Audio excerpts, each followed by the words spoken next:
The coins hit the tile and scattered, and a man in a manager's vest looked down at the woman crouched near his polished shoes and said, "Pick it up.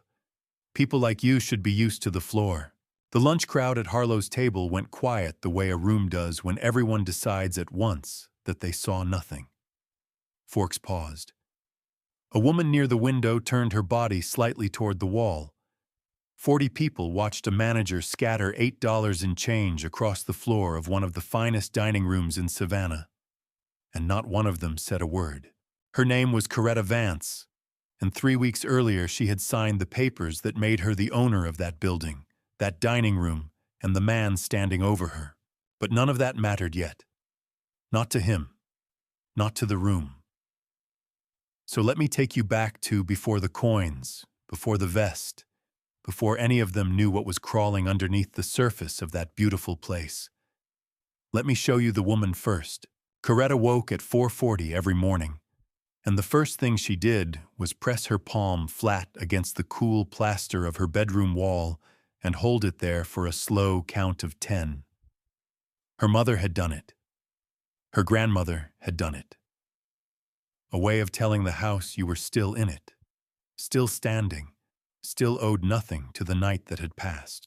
The wall in her rented apartment off Waters Avenue was thin, and the plaster always held the chill of the air conditioner, and she pressed her hand there and counted, and only then did she let her feet touch the floor. She had cooked for 41 years. She started at 13 washing dishes at a fish house on Tybee Island, standing on an overturned milk crate to reach the deep sink, because she was small even then. By 16, she was on the line. By 25, she could break down a whole hog, fillet a flounder blind, and tell you by the smell alone whether a pot of greens had another hour to go, or whether you had already ruined them. She had cooked in church basements and in the kitchens of restaurants whose names ended up in magazines, and in not one of those magazine kitchens had her own name ever appeared. The thing Coretta did that no one else did was this. When a dish came back to her kitchen barely touched, she did not get angry and she did not get hurt. She set it on the counter, leaned over it, and breathed it in once, twice, slow, the way some people smell a flower. She was reading it. Too much acid. Salt timid. Pulled off the heat 30 seconds late. She had taught herself to find the mistake by scent before she ever tasted it, and in 41 years she had been wrong maybe a dozen times. Her last head chef used to call her over whenever a plate came back and just point, and she would lean and breathe and tell him, and he would nod like she had read a verdict off a page only she could see. She kept a coin in her apron pocket. A 1971 $50, worn nearly smooth, that her father had pressed into her hand the day she took the dishwashing job. He told her, "You keep one thing in your pocket that nobody can spend but you, and you will always have something." He died when she was 19. She had carried that coin through every kitchen for 35 years. It had gone soft and warm as skin from her thumb running over it. She had a daughter, Imani, 26, finishing a nursing degree at Armstrong, and Coretta paid for it the way she paid for everything, in shifts, in scalded forearms, in the deep ache that lived behind her right knee from 4 decades of standing on tile. Imani did not fully know how thin the money ran. Coretta kept it that way on purpose. A mother's whole job, she believed, was to make the struggle invisible, so the child only ever saw the dry land and never the swimming it took to reach it. For the last 6 years, Coretta had cooked at Harlow's table. It was the kind of place where a single dinner cost what she used to make in 2 days. White tablecloths heavy as bedsheets, a wine list bound in leather, a reputation that pulled people down from Charleston and over from Atlanta. And in the back, behind the swinging doors, was Coretta and a brigade of cooks who made the food that the front of the house took all the credit for. The owner had been an old man named Walter Brandt, and Walter was no saint. But he knew what he had in Coretta. He told her once, late after a wedding party of 200, the two of them sitting on overturned buckets in the alley, that she was the reason the place had any soul at all. He paid her less than she was worth, the way every kitchen everywhere underpays the person it cannot live without. But he respected her, and in that world, respect was its own kind of wage. Then last spring, Walter's heart gave out between the soup and the entree at his own anniversary party, and the restaurant passed to people Coretta never saw, a holding company with an address in Atlanta, and they sent down a man to run it. His name was Brett Calloway, and he was 34 years old, and he wore a manager's vest he did not need over shirts he ironed himself, and from his first week, he made it clear that the kitchen was a cost, and the cooks were a problem, and Coretta Vance was, in his words to the floor staff that she was not supposed to hear, "The old girl in the back who thinks she runs the place. Here is what you need to understand about Brett. Because his downfall will hit you harder if you see the whole man and not just the vest. Brett had a wife, Danielle, and a 4-year-old son, and a mortgage on a house in a development out by the highway that he could just barely carry. He had been passed over twice for bigger jobs at bigger restaurants in Atlanta, and the Harlow's posting was, to the company, a demotion dressed as a promotion. He knew it. He felt it every morning. And a certain kind of man, when he feels small, goes looking for someone he can make smaller, and Brett found Coretta, and he decided that the gap between who he wanted to be and who he was could be filled by standing over her. It started small. That is how it always starts. The first week, Brett changed the staff meal policy. For 6 years, the kitchen had eaten together at 3 in the afternoon, a real meal that Coretta cooked. The one stretch of the day the cooks sat as people instead of stations. Brett ended it. Cost control, he said. The cooks ate standing up now, off the corner of the prep table, whatever was about to spoil. The second week, he moved Coretta's locker. She had used the same one for 6 years, end of the row, by the window, where a sliver of real daylight came in around 2 o'clock. He reassigned it to a new front-of-house hire and put Coretta's things in a locker by the grease trap. When she asked why, he said the front-of-house needed to project a certain image, and her locker was visible from the dining room hall. The new hire was 19 and white, and had been there 4 days.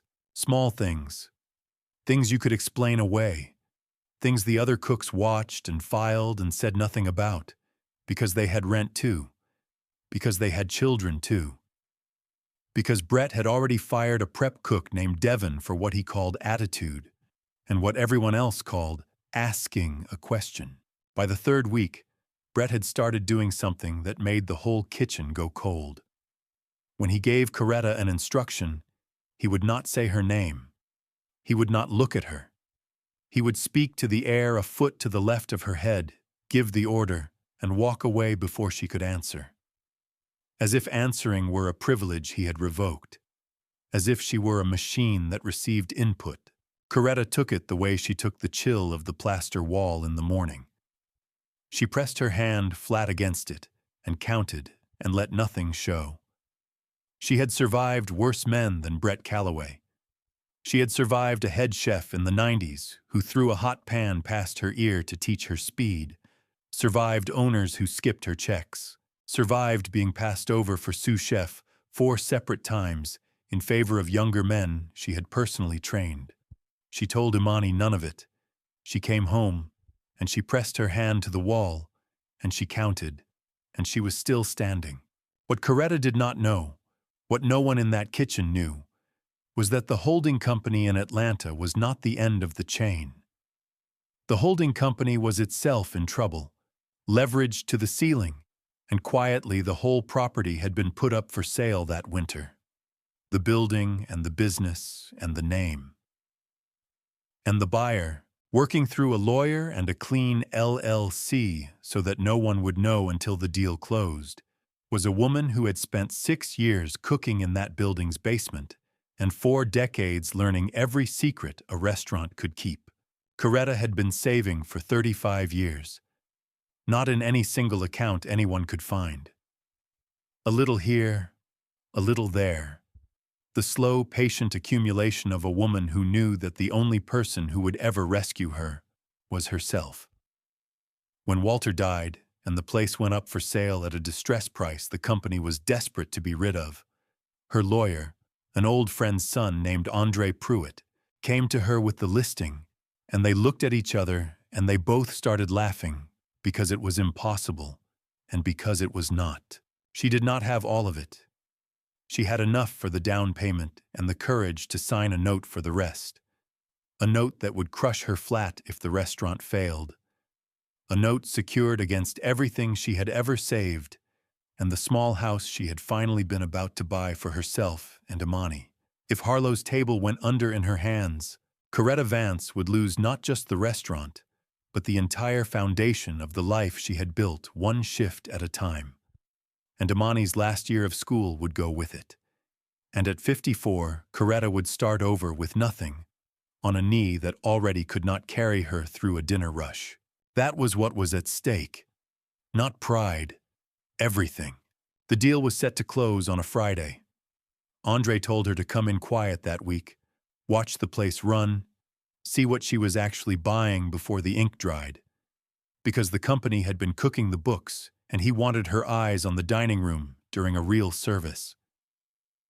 So that Tuesday, 3 days before she would own it, Coretta walked into Harlow's table on her day off, in her own clothes, a plain blue dress and flat shoes.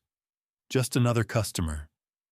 And she sat at a small table near the back to watch her future restaurant work. That was the day Brett threw the coins. It happened over nothing. It always happens over nothing.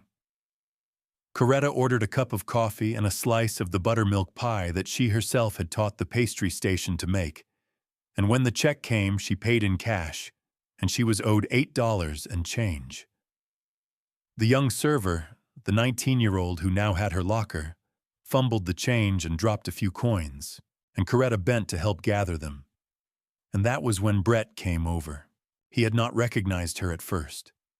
Out of the apron, in the dining room, in the soft afternoon light, she was just a black woman in a plain dress at his back table, bending to pick coins off his floor.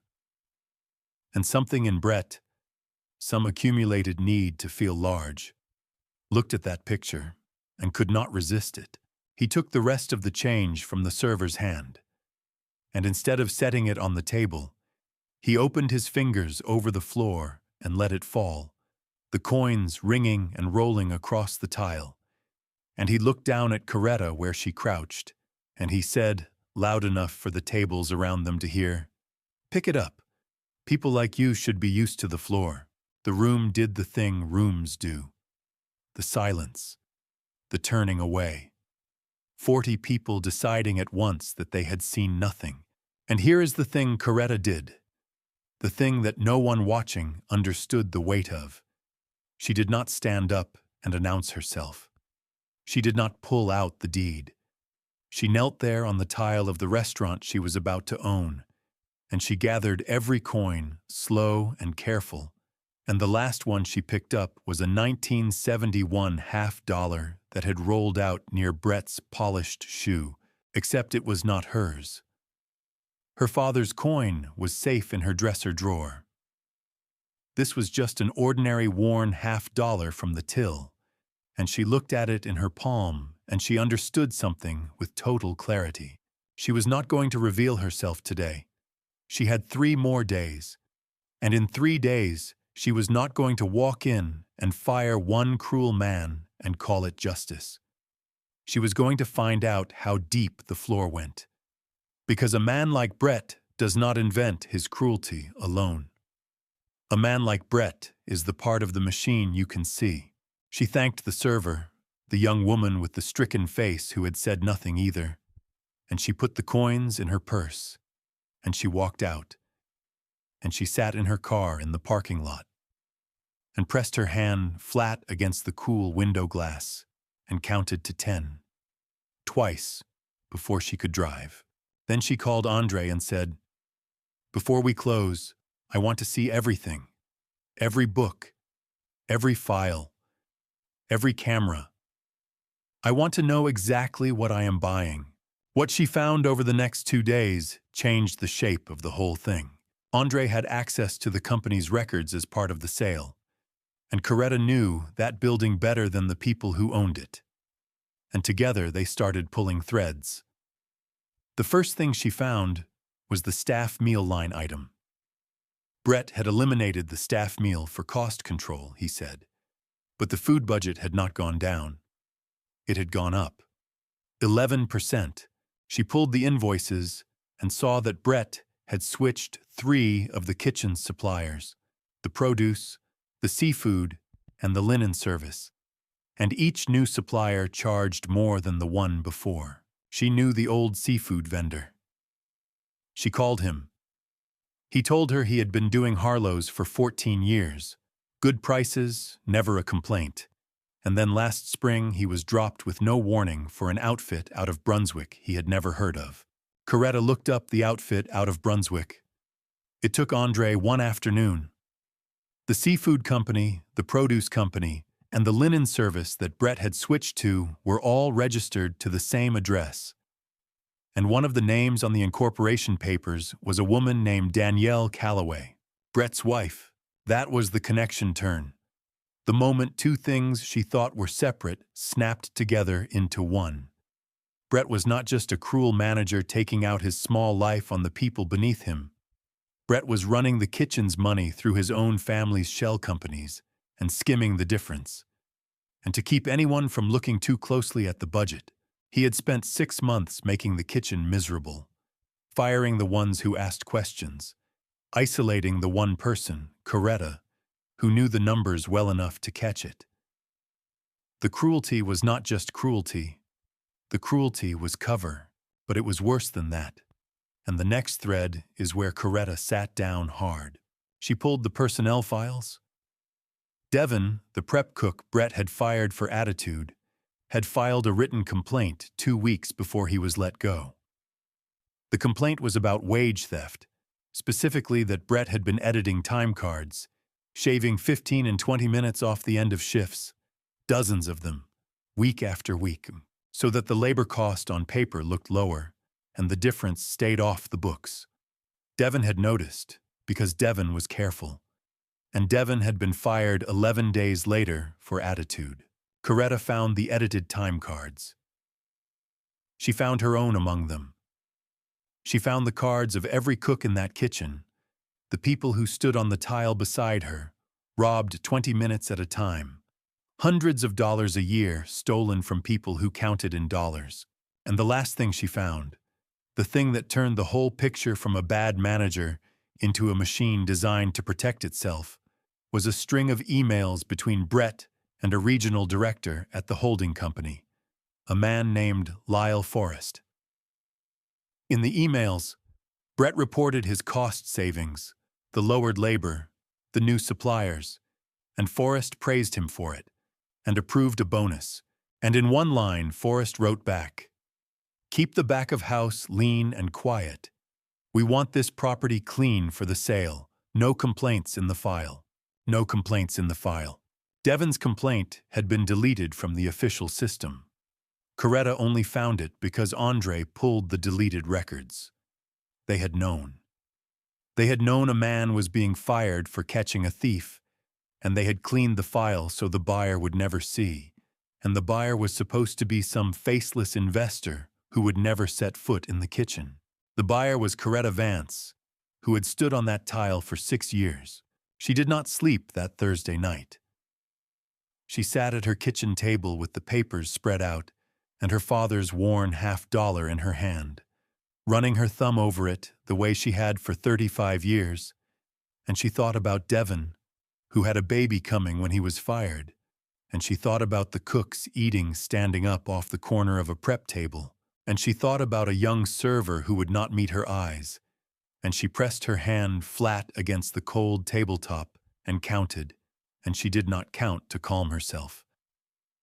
She counted to keep from driving to Brett Calloway's house in the dark. The deal closed Friday morning at 10 in Andre's office. Coretta signed her name 40 times. She put everything she had ever saved on the line, and she did not flinch, because she finally understood that she had not been swimming all those years to reach dry land. She had been swimming to reach this, too. She did not go to the restaurant Friday. She let the weekend pass. She let Brett run his service, edit his time cards, route his money through his wife's company, one more weekend. All of it now happening inside a building she owned.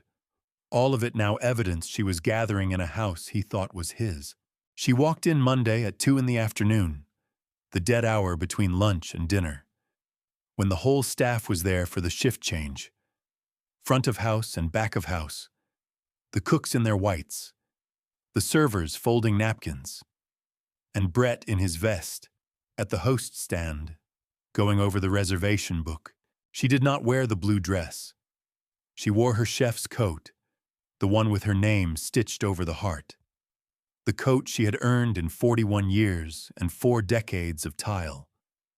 And she walked into the center of the dining room, under the chandelier, and she stood there, and one by one the room noticed her, and the folding of napkins stopped. Brett looked up. It took him a moment. Then the Tuesday afternoon assembled itself behind his eyes. The woman in the blue dress, the coins, the floor, and his face did something complicated. He said, "We're closed until 5. If you have a complaint about your previous visit, you can put it in writing." Coretta let the room hold still. She looked slowly at the floor where the coins had rolled. Then she looked back at him. "My name is Coretta Vance," she said. "I cooked in the kitchen of this building for 6 years. As of Friday morning, I own it. The building, the business, the name on the door, and every contract in the office."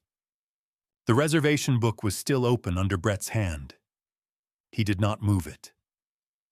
A server near the window set down a water pitcher with the exact care of someone who does not want to be noticed. "That's not," Brett said, and stopped. "Andre," Coretta said, and her lawyer came in from the hall where he had been waiting and set a leather folder on the nearest table and opened it. She did not rush. She had waited 35 years. She could give each piece its moment.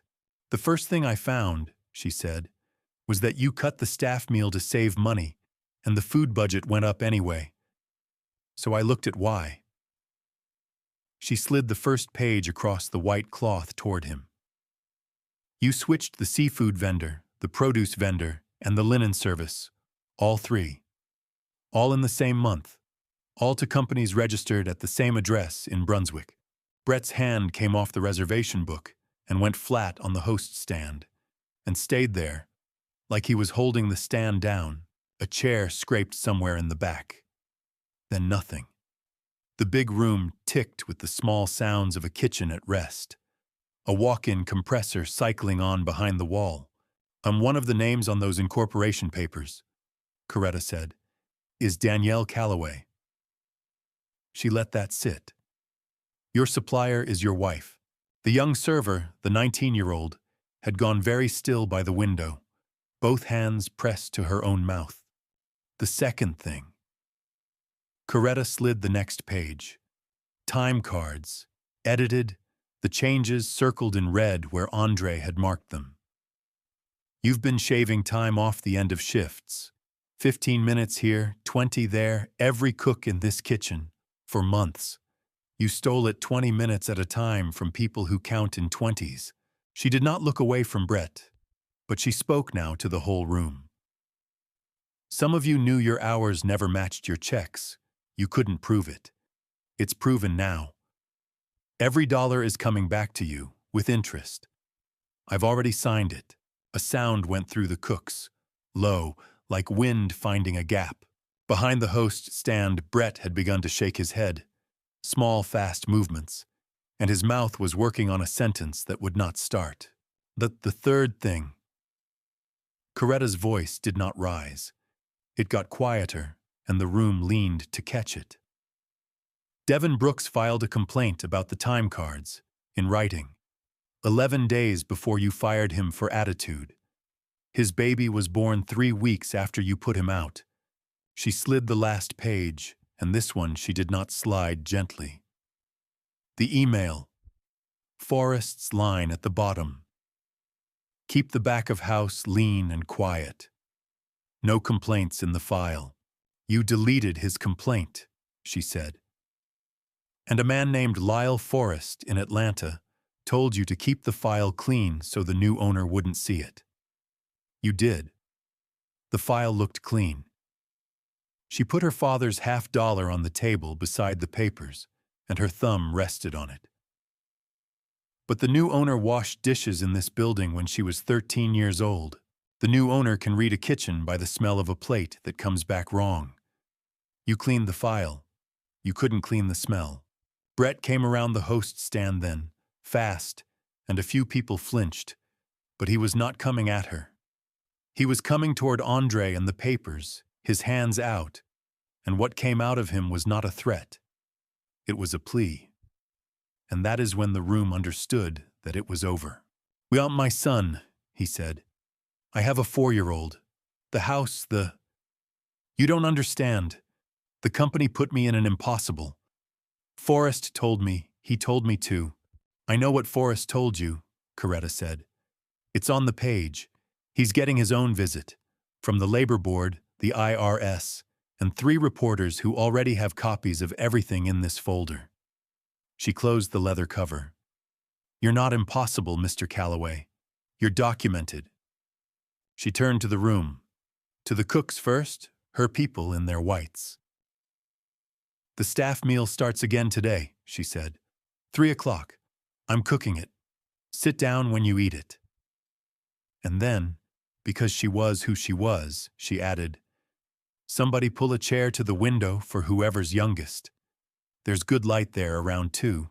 The 19-year-old server, the one with Coretta's old locker, started to cry, the silent kind, and Coretta crossed the room to her and did not make a speech. She took the girl's hand, turned it palm up, and pressed the worn $50 into it, and closed her fingers over it the way her father had closed hers 41 years before.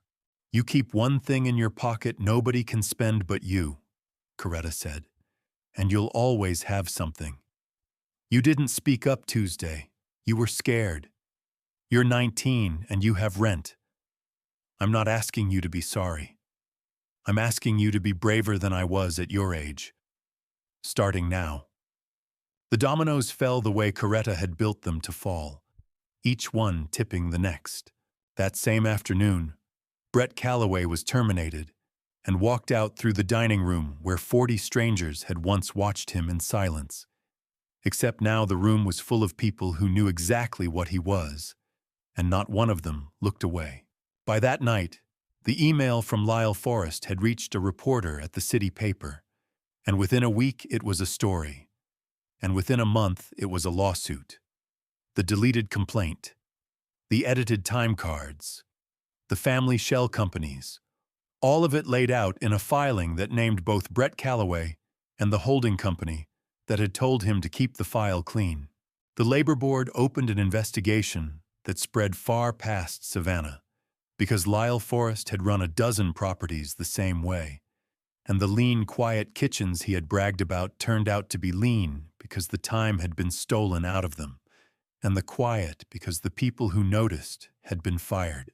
Danielle Calloway's supplier companies were dissolved under investigation, and the mortgage on the house out by the highway, the one Brett could just barely carry, became one he could not carry at all.